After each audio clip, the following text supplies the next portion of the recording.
Les snipers, j'ai fait 69 000 € sur le gold. Je suis bien sûr en réel, ça fait 10 piges que je suis en réel. Je vous montre mes résultats. Il n'y a personne qui fait ça, qui vous montre le trade. Bon, c'est un trade de sniper, vous connaissez. On n'est pas là pour plaisanter. Ça fait les choses, évidemment. 70K, ça achète une petite montre. Je pense que ça va se payer une montre. Dans cette vidéo les snipers, je vais vous montrer comment j'ai fait 70K sur le gold. Calmez-vous parce que je vous vois déjà rager dans les commentaires. Je vais vous expliquer de A à Z la stratégie qui m'a permis d'envoyer ce trade dans BlackRock, que les membres, les vrais snipers de BlackRock ont pu encaisser directement. Et moi, par ailleurs, j'ai pu manger beaucoup de pips, environ 5000 micro-pips. Je vais vous montrer dans cette vidéo la stratégie qui m'a permis de faire cet exploit. Vous allez rapidement vite voir que j'ai pas pu manger tout le mouvement, mais qu'il n'y a pas de problème avec la gourmandise, etc. On va voir ça directement avec une stratégie qui est bien connue de la chaîne parce que je l'explique dans Jackpot Stratégie et aussi Monicode. C'est toujours les mêmes armes. On a toujours les mêmes armes pour faire toujours la même guerre et c'est comme ça qu'on gagne à long terme. Je vois pas pourquoi ça ne marcherait pas, etc. Bon, c'est comme ça qu'on fait la guerre. La guerre, on le fait toujours avec la même arme. On optimise simplement les armes qu'on a petit à petit de fonction de manière perpétuelle. Ce qu'on va faire, c'est qu'on va aller directement sur mon ordinateur. On va voir les choses en face.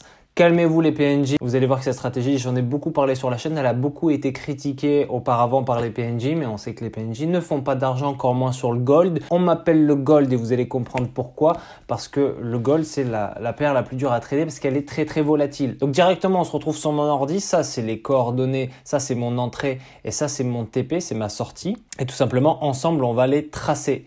Donc premièrement on était à 1980, donc moi je suis rentré à 1980-35, donc je suis rentré ici, je suis sorti ici. Donc là je suis sur du H4, vous allez voir, ceux qui me suivent, vous allez voir que la stratégie vous la connaissez, c'est toujours avec l'Ishimoku analyse technique, on ne change pas son fer de lance. Vous suivez les effets de mode, les tendances, le SMC le lundi, le mardi c'est la vague de Wolf, le mercredi c'est les figures Shark, etc. Tout ça c'est de la merde, restez sur les fondations solides, on réinvente pas la roue et un pont se construit toujours avec les fondations, les mêmes fondations solides. Donc ce que j'ai fait, c'est que déjà, la tendance de fond, elle est haussière. Là, on a une première poussée, on a une correction, on a une poussée. D'accord? Donc, ça veut dire qu'ici, ce que je vais faire, c'est que je vais tracer d'abord mes supports et mes résistances. C'est la première chose que je fais, c'est que je trace mon support. Comment on trace un support? Boum. Là, je vois que ça touche une fois ma résistance. Ensuite, elle est cassée, donc résistance devient support. Et ici, vous voyez que ça a touché une première fois. Donc, ça veut dire qu'arrivé ici, imaginons que tout ceci n'existe pas. Arrivé ici, j'ai quand même une première confirmation qui me dit ça sent la hausse, ça sent le buy. Ensuite, moi je ne vais pas me placer ici pour manger tout ça. Je vais me placer ici, mais comment faire? On va laisser la première poussée. Moi, ma deuxième confirmation, ça va être la cassure du nuage ici. Vous voyez, le prix casse le nuage. On est en H4, donc les signaux sont moins répétitifs. Les signaux sont de qualité. Si vous êtes en M15, les signaux ils seront éclatés. Donc ce qu'on fait, c'est que la deuxième confirmation, le prix pète le nuage. Ok. Et ensuite, ce qu'on fait en troisièmement, c'est qu'ici, il y a une résistance. Donc moi déjà, j'ai tracé. On voit que le prix, il a touché une fois. On voit que le prix, il a touché une deuxième fois. Enfin, il a essayé de toucher et ensuite, il est parti. Donc je sais que si ça commence à rebondir ici, on va essayer d'atteindre cette résistance. Donc deuxième confirmation, je ne vais pas non plus me placer ici, je ne vais pas me placer ici, je vais attendre la poussée et je vais attendre la correction. Toujours acheter au plus bas et vendre au plus haut. Ça veut dire près des supports et des résistances, c'est ça que ça veut dire. Beaucoup le disent sans le comprendre, mais c'est ça que ça veut dire. Là ici, qu'est-ce que je vois? Je vois un plat de l'Ishimoku. Vous voyez l'Ishimoku, le nuage est plat, c'est une résistance. C'est un support. Ici, c'est une résistance. Ici, c'est un support. Résistance devient support. Support devient résistance. Donc ici, on voit que le prix, il a touché une fois, une deuxième fois, une troisième fois. Vous voyez, une fois, deux fois, trois fois, etc. On voit qu'ici, ça bute. On voit ici que ça teste, ça reteste. Et on voit qu'ici, on rebondit. Donc moi, j'ai mon plus bas qui est de plus en plus haut. Donc là, boum. Pour moi, on a validé la nouvelle tendance. D'accord? Mon plus haut qui est de plus en plus haut.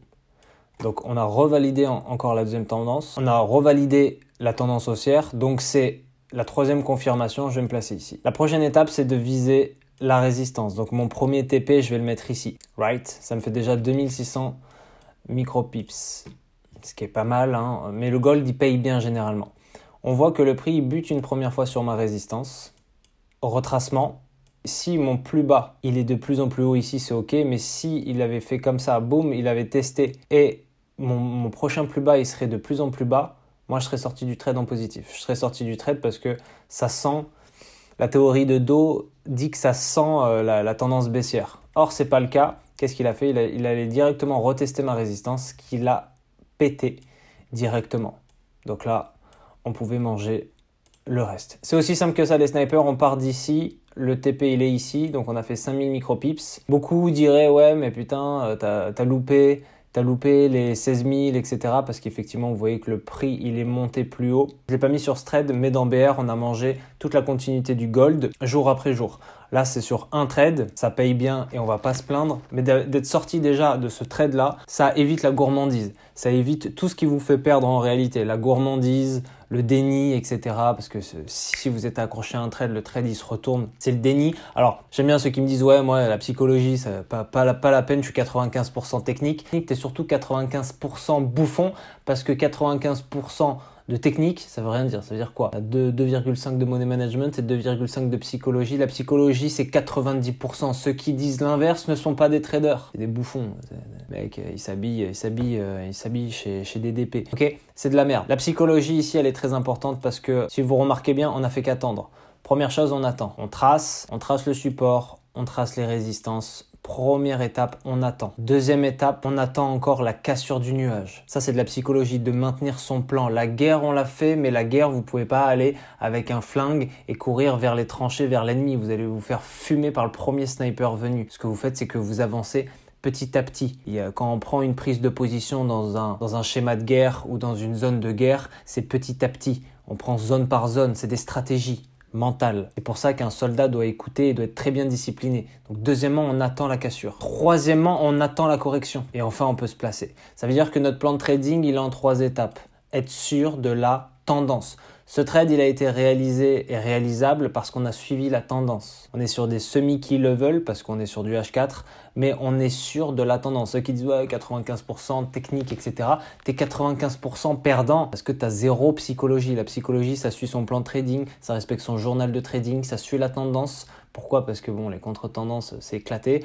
Ça fait beaucoup de choses, ok? Mais c'est surtout pas sans psychologie. Si t'as pas de psychologie, là, tu peux être 400% technique, tu feras rien. Hein. De dire je suis 95% technique, c'est de dire je suis Ben Arfa. T'as 95% de dribble, mais t'as zéro effectif, t'as zéro passe, t'as une carrière éclatée du coup. Alors que d'être bon dans tous les aspects, surtout dans la psychologie qui va te permettre de t'entraîner durement, d'être prêt aussi dans les dribbles, dans les coups francs, etc. La psychologie, elle t'emmène dans un univers où tu dois être complet pour réussir. 95% technique, ta gueule, t'es mauvais. Mauvais et t'es perdant.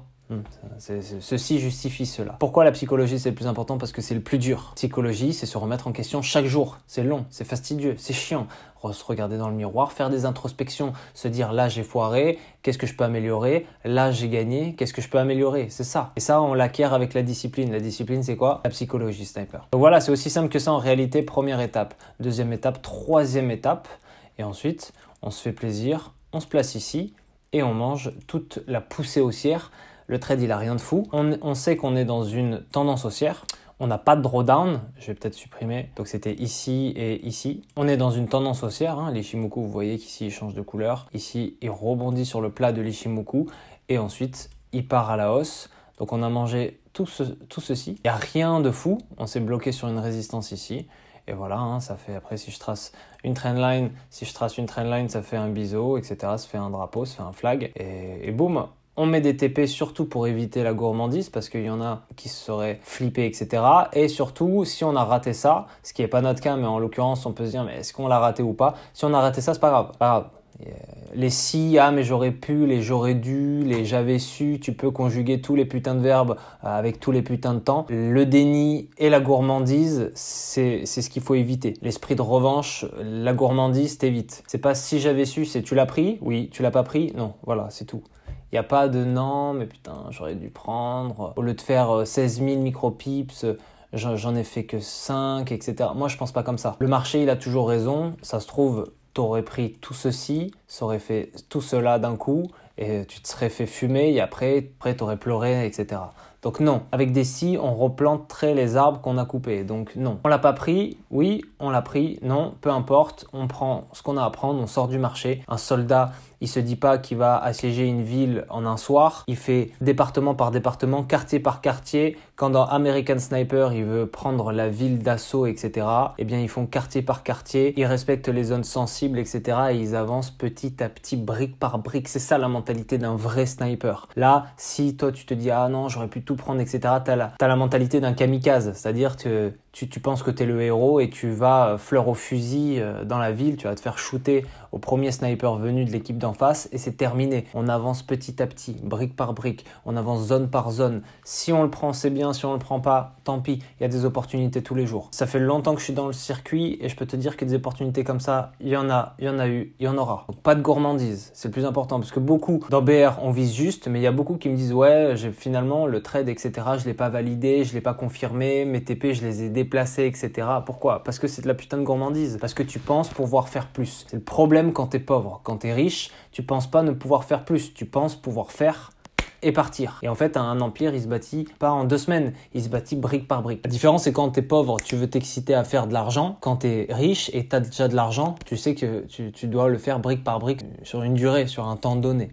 Ok, donc c'est pareil ici, voilà, c'est le même principe. On attend que ça pète. Là, ici, il y a un support, tendance haussière, et après, on va manger tout ça, etc., etc. Ok, donc vous pouvez vous aider de l'Ishimoku. J'explique l'Ishimoku en profondeur dans Jackpot Strategy si vous le souhaitez. J'explique l'analyse technique dans Money Code aussi si vous le souhaitez également. J'explique tout. Vous utilisez les deux. Beaucoup diront, voyez, l'Ishimoku, il y a la Tenkan, la Shikuspan, la Laginspan. C'est votre vie, ça. Ça veut dire dans Jackpot Strategy, il y a une stratégie avec les 3 moving average, parce que c'est des moyennes mobiles, hein. Enfin, la lagging span, c'est autre chose, c'est un indice de volatilité. Mais nous, là, on utilise l'Ishimoku simplement pour la tendance. L'Ishimoku, c'est pas un 3 en 1 et c'est pas celui qui aura les graphiques les plus blindés. C'est utiliser un indicateur dans différentes situations possibles. Une stratégie aussi, c'est difficile de l'utiliser dans toutes les phases de marché, hein. C'est pour ça qu'il faut, soit vous avez plusieurs stratégies, soit vous avez qu'une stratégie en fonction de ce que vous voulez trader. Là, l'indicateur, les Shimoku, on l'utilise pour l'indice de tendance, pas l'indice de volatilité par exemple. Donc, je vais pas mettre la lagging span.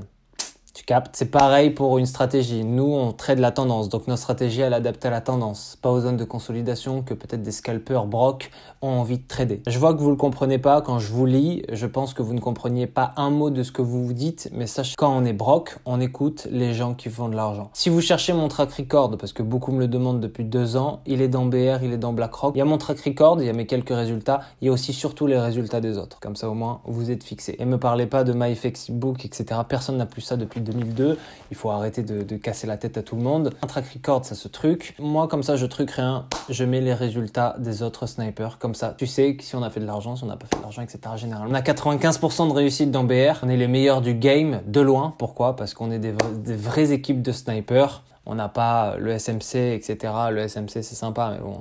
Encore un effet de mode, donc attache-toi à des fondations solides, analyse technique, etc.